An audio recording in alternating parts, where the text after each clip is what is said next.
Hello everybody, Abel in Vegas here, and today I wanted to go through a few more cards that I received for the project 2020 that is currently going on via the Topps.com website. Cards have been slow to come by, so I'm still waiting for a lot. So I just want to show you these. So I'm going to start off with card number 71. This is a rendering of the Rickey Henderson by Ben Baller. Ben Baller, if you guys don't follow some of these artists on their platforms, whether it be Instagram, Twitter, they give some great insight into their cards through those channels. So I advise you guys to make sure you follow them on their social media. But Ben Baller was talking about this card on Instagram as being one of his favorite that he wanted to create and was looking forward to, because Rickey Henderson is one of his favorite players, and only because Rickey is from the same area where Ben Baller grew up. So there's a couple tidbits in this card that he added to kind of represent that area. So down here, if you notice this area in purple, if I remember correctly, I believe he mentioned that this purple logo is the logo that was used in the high school that Rickey Henderson went to. And then if you notice the number here, it's 415. This is the area code for where this high school is. Unfortunately, this area code was changed several years ago, so it's no longer correct. But when Rickey went to school and when Ben Baller was younger, this was the area code for that area. So that's why Ben kind of mentioned that this was one of his favorite cards. The other thing that I didn't realize until more recently, because it was mentioned, but I'll mention it here because it's very noticeable, is the diamond gloves.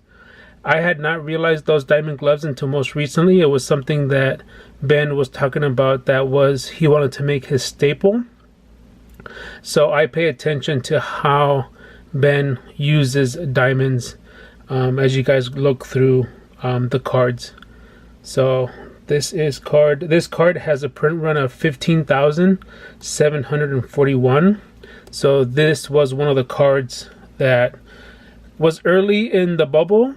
But then as we go forward, you'll notice that the bubble and the print runs for these cards just kind of skyrocketed.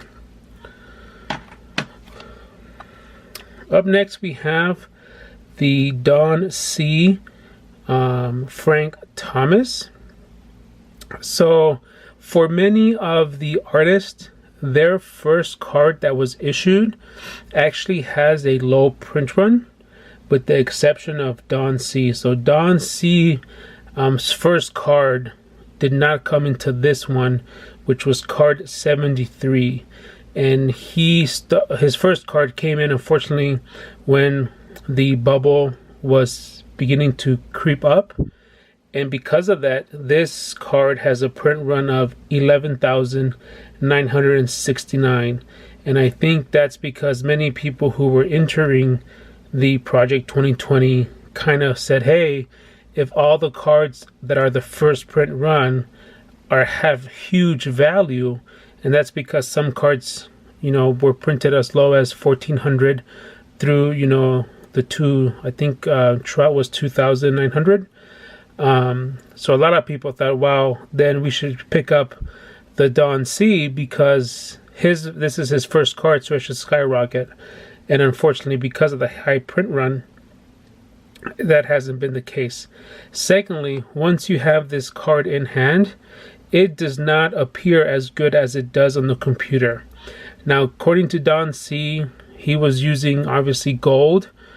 So I think this card, maybe as a refractor or as a chrome card, I think it really would have given that appeal as pictured when it was first ordered. But nonetheless, I think it's a cool card, and it still looks pretty neat to me. Next up, we have card 81. This is the Mark McGuire by Blake Jamieson. And Blake talked on his channel on YouTube a little bit about this card, and he did something special because I believe to him Mark McGuire is one of his favorite players, and so this is a nod to his USA baseball rookie card, so he still used the Topps card that was given, but he added the flag in the background. And so this card has getting a lot of you could say marketing, because even the Beckett magazine, they used this card for their front cover. And Blake has been a great advocate for the Project 2020. So this is his card. So this is card 81 in the set, and this card has a print run of 18,205 cards. So pretty neat looking card. Then the last card that I'll show for today, this is the Andrew Thiel Derek Jeter. So depending how much you are into art, every artist has their own spin on the cards. Before I forget, I'll mention this card has a print run of 20,974 copies.